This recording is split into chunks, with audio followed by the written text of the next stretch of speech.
तो आज के इस वीडियो में हम डिस्कस करेंगे जिन लोगों की कम दाढ़ी आती हैं या फिर कम मूछें आती हैं तो ये किस वजह से होता है, उसको कैसे कंट्रोल किया जा सकता है। ठीक है, तो हमारी बॉडी में एक हार्मोन होता है DHT जो कि होता है डाईहाइड्रोटेस्टोस्टेरोन।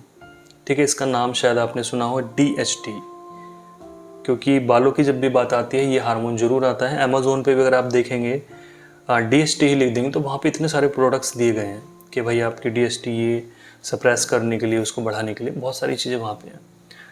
तो DHT क्या है इसके बारे में हम जानेंगे, इसको आप कैसे बढ़ा सकते हैं, कैसे घटा सकते हैं, कैसे इसको आप कंट्रोल में रखेंगे, उसके बारे में चर्चा करेंगे। और ये हमारी बॉडी में क्या करता है डाईहाइड्रोटेस्टोस्टेरोन, और ये क्या करता है हमारी बॉडी में, ये हमारे चेहरे के बालों को कंट्रोल करता है। हमारे जो चेहरे पे हेयर ग्रोथ होती है ये उसको कंट्रोल करता है। तो ये अगर ज़्यादा है तो भी प्रॉब्लम होती है, अगर ये कम है तो भी प्रॉब्लम होती है। ठीक है, जैसे हमारी बॉडी में सारे हार्मोन्स बैलेंस होने चाहिए उसी तरीके से DHT का भी बैलेंस होना बहुत ज़रूरी है।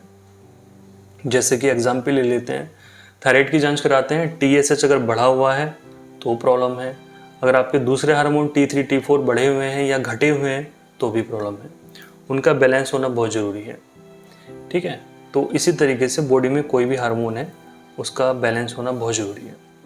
तो सपोज कर लेते हैं DHT जब बढ़ जाता है, बॉडी के अंदर बढ़ जाए तो क्या क्या प्रॉब्लम होती है मेल और फीमेल के अंदर। तो हम देखते हैं कि एक्सेस में हेयर ग्रोथ होने शुरू हो जाती है फीमेल के अंदर, वुमेन्स के अंदर चेहरे पे ज़्यादा बाल आने शुरू हो जाते हैं, क्योंकि थोड़ी मात्रा तो भाई टेस्टोस्टेरोन की उनके अंदर भी होती है। तो जब DHT बढ़ जाता है तो उनकी मात्रा बढ़नी शुरू हो जाती है, उनके चेहरे पे बाल आने शुरू हो जाते हैं। इसलिए बहुत सारे प्रोडक्ट बिक रहे हैं अमेजोन पे भी, और जो वेबसाइट्स हैं, जो सोशल वेबसाइट्स हैं जहाँ पे शॉपिंग वगैरह होती है, तो वहाँ पे DHT सप्रेशन करने वाले जो प्रोडक्ट्स हैं वो बेचे जा रहे हैं। तो उनको लेने से पहले आप डॉक्टर से ज़रूर संपर्क कर लीजिए कि भाई लेने चाहिए या फिर नहीं। तो उनको लेने से आपको और कोई समस्या तो नहीं होगी, खासकर अगर आप मेल हैं।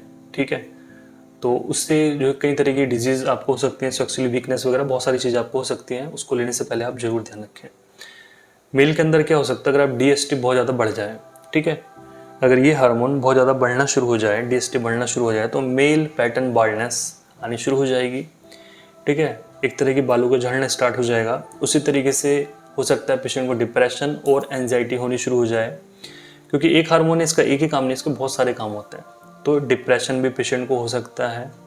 इसके साथ साथ उसको प्रोस्टेट का साइज भी बढ़ सकता है। ठीक है, BPH उसको हो सकता है, बिनाइन प्रोस्टेटिक हाइपरप्लेशिया पेशेंट को हो सकता है कि जो उसके गदूद हैं वो सूज गए हैं, उनमें स्वेलिंग आ गई है, जिसकी वजह से उसको पेशाब में प्रॉब्लम होने लगी है। अब DHT क्यों बढ़ता है? ठीक है, DHT क्यों बढ़ जाता है? तो DHT बढ़ने का कारण है एक्सरसाइज। अगर पेशेंट बहुत ज़्यादा कर रहा है, ये अभी स्टार्टिंग हुई है, पता लगता है 2-2 3-3 घंटे एक्सरसाइज कर रहे हैं, तो उसकी वजह से पेशेंट को प्रॉब्लम ये हो सकती है। कोई पेशेंट बहुत ज़्यादा एक्सेस में प्रोटीन का यूज़ कर रहा है, बहुत ज़्यादा एक्सेस में टू मच मीट खा रहा है, रेड मीट खा रहा है, उसको भी इस तरह की समस्याएं हो सकती हैं।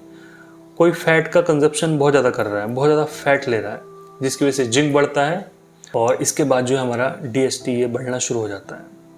नेक्स्ट दोस्तों, इसमें हमारी बॉडी में जब भी डेयरी प्रोडक्ट्स ज़्यादा जाएंगे, आप चाहें डेयरी प्रोडक्ट्स में आप कुछ भी ले लीजिए, पनीर ले लीजिए, दही ले लीजिए, मट्ठा ले लीजिए, दूध ले लीजिए, तो ये सारे कैल्शियम में रिच होते हैं, और जब भी कैल्शियम बढ़ता है तो हमारी बॉडी के अंदर इसकी मात्रा भी बढ़नी शुरू हो जाती है। तो कहने का मतलब ये है, यहाँ पे जो मैंने आपको पॉइंट्स बताए हैं, तो इनको बढ़ाने के लिए भी मैंने आपको बता दिया कि भाई अगर आपकी बॉडी में कम है तो आप इनको बढ़ा सकते हैं दूध पी के, मीट खा के। तो इसके अलावा आपको अगर बहुत ही ज़्यादा डाउट है तो भाई आप अपनी जांच करवा सकते हैं टेस्टोस्टेरोन की। आसानी से लैब पे जांच हो जाती है, ब्लड का सैंपल आप दे दीजिए, 400 रुपये की या 350 रुपये की जांच हो जाती है, ज़्यादा कॉस्टली नहीं है। तो अगर आपके दाढ़ी के बाल या सर के बाल बहुत कम हैं, सेक्सुअल डिज़ायर कम है, तो आप भाई टेस्टोस्टेरोन की आप जांच करवा लीजिए। या फिर आपके बाल जो है ठीक ठाक थे और जो है आपके बाल बहुत ज़्यादा उतर गए हैं, निकल गए हैं, तो आप जो है अपने टेस्टोस्टेरोन की आप जांच करवा सकते हैं, जिसमें आपको आइडिया लग जाएगा कि भाई आगे क्या करना है। कोई भी प्रोडक्ट लेके आप खुद से मत खाइए, उसके अलावा आपको और भी साइड में उसके साइड इफेक्ट हो सकते हैं, नुकसान वो आपको दे सकता है। आज के इस वीडियो में इतना ही। Thank you so much.